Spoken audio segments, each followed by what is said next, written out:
Okay, I'm going to do a quick video review slash demonstration of the this Mstick Android adapter. Basically, we're going to plug this into the USB port that normally would go to your, for your phone for Android Auto. So I'm going to go ahead and plug this in. My cable's down here, so give me 1 second. Okay, I'm now plugged in, and I'm going to turn on the ignition. We're waiting for it to boot. Now, while we're waiting for this, I just want to mention that some of you may notice that this is already an aftermarket car stereo, and this brand especially is famous for making Android-powered head units. So some might ask, well, why don't you just get an Android-powered head unit instead of this adapter? And I'd argue that you'd be right, except that I happen to already have this one. It was cheaper than the Android one. This one it runs Linux and just connects to CarPlay or Android Auto and Bluetooth. It doesn't actually have its own Android system. There we go. Now it just booted up. Give you this screen.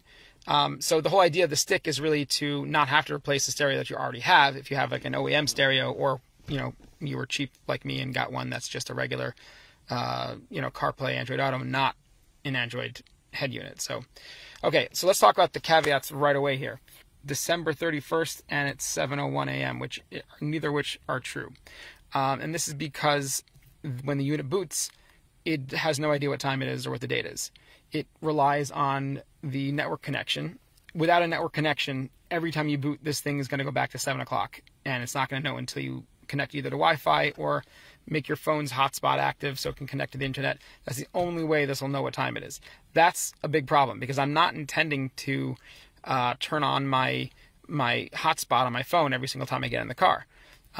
That's kind of annoying. If I happen to be home, actually I turned Wi-Fi off just for this demonstration. If I happen to be home, I can pick up the Wi-Fi in my house as I'm leaving. And if you give this a second, it'll see, now it's telling me it is November 9th and it's 12:46. That is correct. So, but you see, I had to connect to the network to do that. Now, if I'm at work where I don't have access to a Wi-Fi connection, or if I'm at a store or whatever, and I happen to stop for a minute and get back into my car, when I start the car again, that's going to reset to 7 o'clock. That is kind of annoying. I really wish that this thing could have a battery backup or something, so that first of all, it would remember the time, and second of all, when you turn on the car, it shouldn't have to reboot from scratch for 30 seconds every single time for a short trip. That's kind of annoying. That being said, you can run YouTube, you can run things, you can run apps, you can run games. My son the other day was playing, here you can see, YouTube is on there. Here's a bunch of games I installed. My son was playing Crossy Road as I was driving the other day. Now, obviously, as me, the driver, be responsible. Don't play games like this while you're driving. But just to give you an idea of what you can do, he actually was very entertained while I was driving. So that's cool. And it's not terribly laggy, considering it's using a remote, an Android Auto connection. It's not like an HDMI or anything like that, so I kind of expected there to be a little bit of a lag, but it's totally playable. It's fun. You have to go off to the side here to get your controls. Okay, so another thing that's kind of annoying is that there's no multi-touch. See here, I can't zoom in and out of this map. All I can do is scroll. It just makes the interface a little clunky.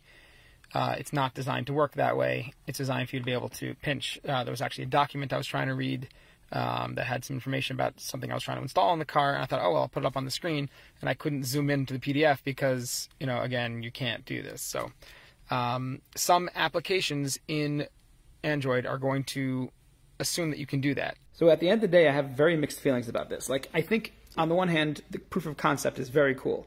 To be able to extend the capability beyond what Android Auto normally gives you is pretty useful. If you have an OEM Android Auto head unit or an aftermarket one like I do that just runs Android Auto, and you wish that it could just be its own Android device, this is really cool that it can do that. But the caveats kind of make me wonder if I'm better off just installing a tablet, a standalone tablet or old phone on my dash instead, because you wouldn't end up with the same, with some of these problems. For example, pinching to zoom in certain applications that require it.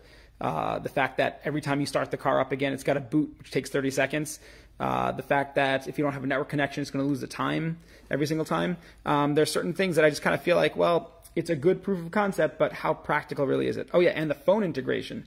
The fact that my phone audio can't play through it while it's connected, and my phone calls can't be answered or initiated from the device. It just makes it feel like if I really wanted this setup, I should have, you know, spent a little more money and gotten an actual Android powered head unit, because this is sort of like a, you know, almost but not quite the experience I was looking for.